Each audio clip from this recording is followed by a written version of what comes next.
श्री सद्गुरु जग्गी वासुदेव के कुछ अनमोल विचार। इंसान होने का सबसे महत्वपूर्ण आयाम यह है कि आपके पास एक सोच विचार वाला मन है। आप किसी मुद्दे पर विचार करके जिस तरह से चाहे जवाब दे सकते हैं। इससे फर्क नहीं पड़ता कि आपकी आंतरिक प्रवृत्ति क्या कहती है। जीवन, समय और ऊर्जा की एक सीमित मात्रा है। सबसे अधिक असर पैदा करने के लिए इसका इस्तेमाल किया जाना चाहिए।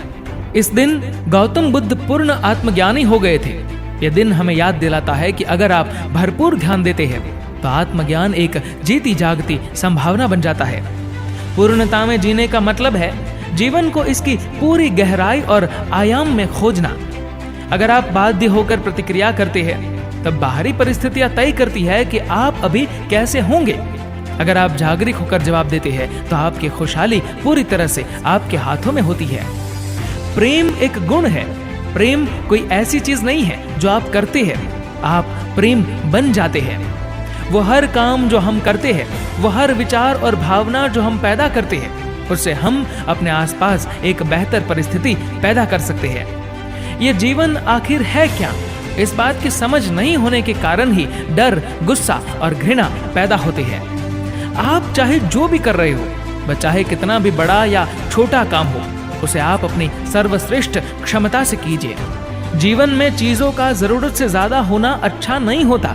जब चीजें जरूरत से ज्यादा होती है तो उससे विकार और उदासी पैदा होती है। अगर आपके बच्चे हैं तो सबसे पहले आपको अपने अंदर चरित्र और ईमानदारी लानी होगी। आपकी कथनी और करनी में मेल होना चाहिए। अगर आप लगातार नई परिस्थितियों का सामना कर रहे हैं तो इसका मतलब है कि आप विकास और महान संभावनाओं से भरा जीवन जी रहे हैं। हठ योग शरीर को तोड़ने मरोड़ने के बारे में नहीं है। आप जैसे सोचते हैं, महसूस करते हैं और जीवन को जानते हैं, ये उसको अपने काबू में लेने के बारे में है। भक्ति का मतलब है कि आपने अपनी बुद्धि को किनारे रख दिया है ताकि एक विशाल प्रज्ञा आपके अंदर काम कर सके। शिक्षा के बारे में हमारी जो अवधारणा है उसे आर्थिक इंजन में फिट होने वाले इंसान बनाने की सोच से आगे जाना होगा। अगर आप मुड़कर अपने भीतर देखें तो आप ऐसा स्थान पाएंगे जहां हर चीज के लिए समाधान है। ये खुद को टॉप गियर पर ले जाने का समय है, क्योंकि हम अतीत में जिस तरह से चीजें कर रहे थे वह शायद भविष्य में काम न करे। धरती माता बहुत उदार और अनुरागी है। अगर हम उसे मौका देते हैं तो वह हर चीज को पूरी प्रचुरता और खूबसूरती से पुनः ठीक कर देगी। हवा आपसे प्रेम नहीं करती, पर यह आपको जीवन देती है।